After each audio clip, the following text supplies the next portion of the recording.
రాత్రింబగళ్ళు కష్టపడి చేస్తున్నా. ఈరోజు మనకు ఆర్థిక ఇబ్బందులు ఉన్నాయి. అన్ని వ్యవస్థలు విధ్వంసం అయిపోయినాయి. మీరు చూశారు మొన్నటి వరకు అమరావతి ఎంత దుర్మార్గం అంటే 29,000 మంది రైతులు 34,000 ఎకరాలు భూమి ఒక్క పైసా తీసుకోకుండా ఈ ప్రభుత్వం పైన నమ్మకంతో ల్యాండ్ పూలింగ్లో ఇచ్చారు. అలాంటి ప్రాంతాన్ని శ్మశానం అన్నారు, ఎడారిగా చేశారు.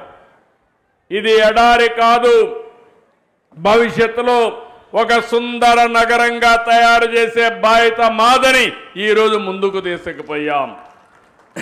కేంద్రం సహకరించారు. 15,000 కోట్ల రూపాయలు ఆర్థిక సహాయం వచ్చేట్టుగా చేశారు. పనులన్నీ అవుతున్నాయి. పోలవరం ఆ ప్రాజెక్టు మనందరికీ అవసరం. సాగునీరు, త్రాగునీటి సమస్య పరిష్కారం కావాలంటే పోలవరాన్ని పూర్తి చేసుకోవాలి.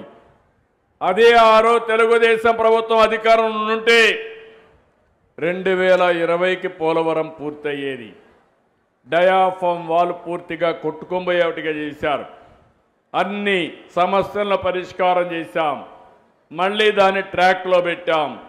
వీలైనంత తొందరలో పోలవరం కూడా పూర్తవుతుంది.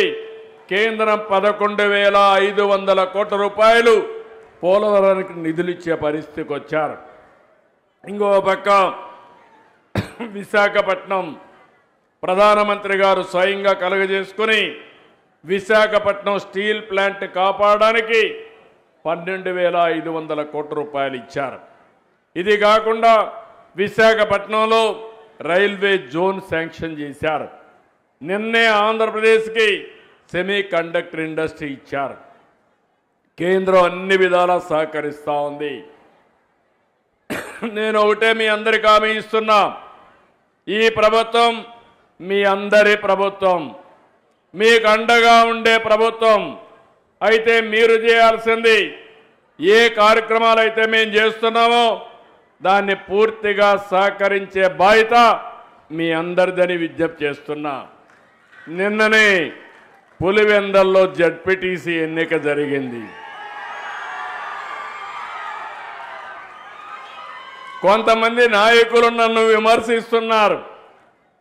అక్కడ ప్రజలు ఒక క్వశ్చన్ అడిగారు, 30 సంవత్సరాల తర్వాత ఓటు వేశాను, అందరికీ దండాలు అని ఒక వ్యక్తి బ్యాలెట్ బాక్స్లో కాగితం వేశాడు. అంటే 30 సంవత్సరాలు అక్కడ ఓటు వేయలా, మొట్టమొదటిసారిగా ఓటు వేశారు. అంటే వాళ్ళకు ఓటు హక్కు రాలేదు.